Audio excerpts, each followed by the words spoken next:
Hello everyone. Today we are going to talk about a horror thriller film called Even Lambs Have Teeth from 2015. Enjoy your viewing. Two best friends, the restless Katie and the beautiful Sloane, are looking forward to a trip out of town.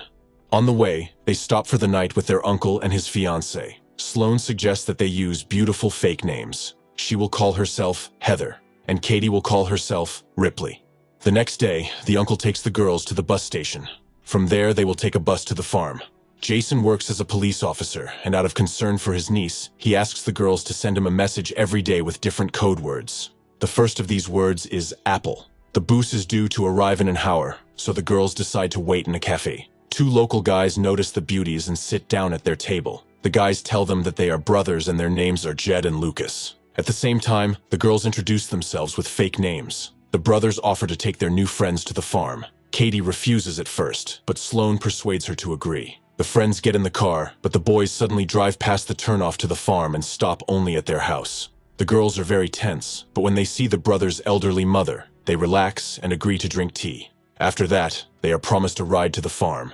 After taking a few sips of tea, the girls realize that they have been spiked with sleeping pills. They try to run away, but the two brothers quickly catch up with them and bring them back to the house. The friends regain consciousness, and they are already chained to two containers in the middle of the forest. Suddenly, Jed appears and announces that the girls will live here from now on. He gives them clothes and shows them that the containers have a bed and a toilet. Soon, the main villain, whose name is Boris, approaches. The first thing he does is check Katie's phone.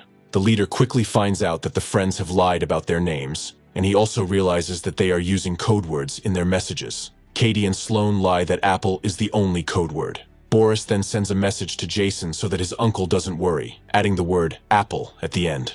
The brothers tell the captives to take a shower, but then Sheriff Boris suddenly appears with a gun. The girls are convinced that salvation is near. They run to the policeman, but he turns out to be a corrupt cop. He gladly licks and takes Katie to a container to take rough advantage of her. When the sheriff leaves, Sloane can't calm her friend down for a long time. Jed and Lucas bring the next client to the prisoners. The man looks at the girls and chooses Sloane.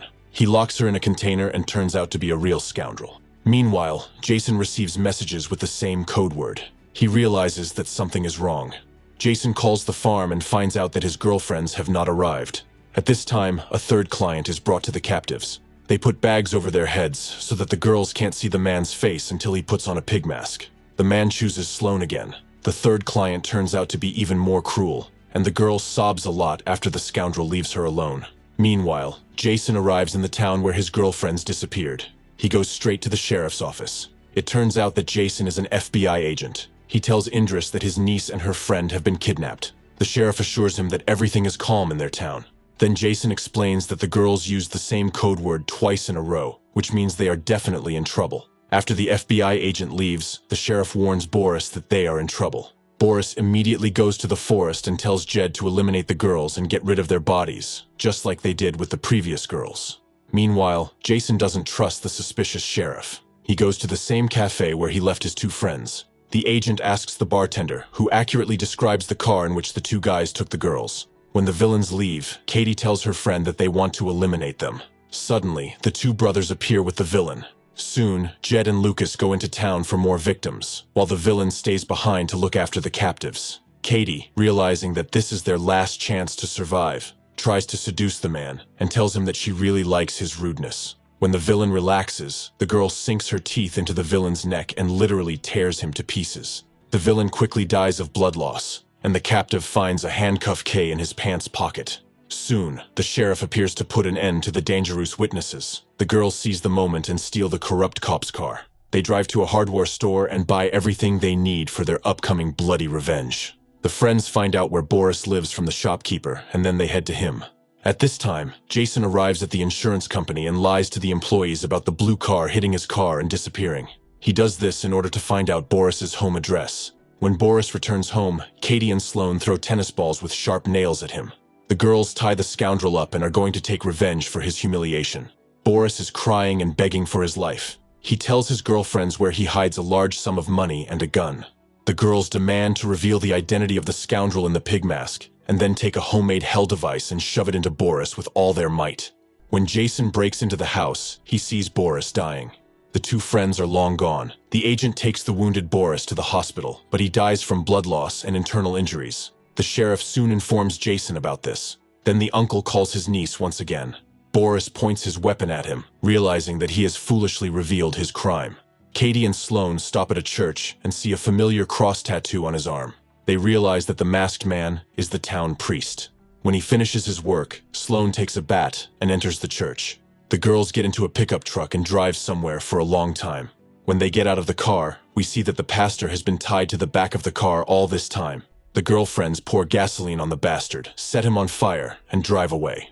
The sheriff grabs Jason and drags him to his house. His employees also found him two new girls to play the role of his next victims. Boris is about to kill the FBI agent, but fortunately, Katie and Sloane show up during this. They tie up the corrupt cop and offer him to play Russian roulette. The girls take turns spinning the revolver drum, until finally Katie eliminates the sheriff with a shot to the head. The friends free the new prisoners and ask them to untie Jason. They are very grateful to the girls, and do not reveal the girls' identities. Katie and Sloane quietly enter the house of the two brothers, and drug their mother with sleeping pills. When the woman wakes up in the basement, the girls kill Jed in cold blood right before her eyes.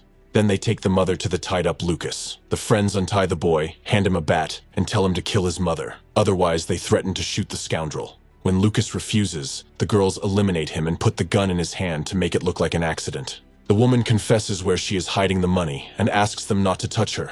But Katie grabs the lawnmower and introduces it to the woman's head. Soon, the girls return home. They spend a long time thinking about what happened to them during that unfortunate trip.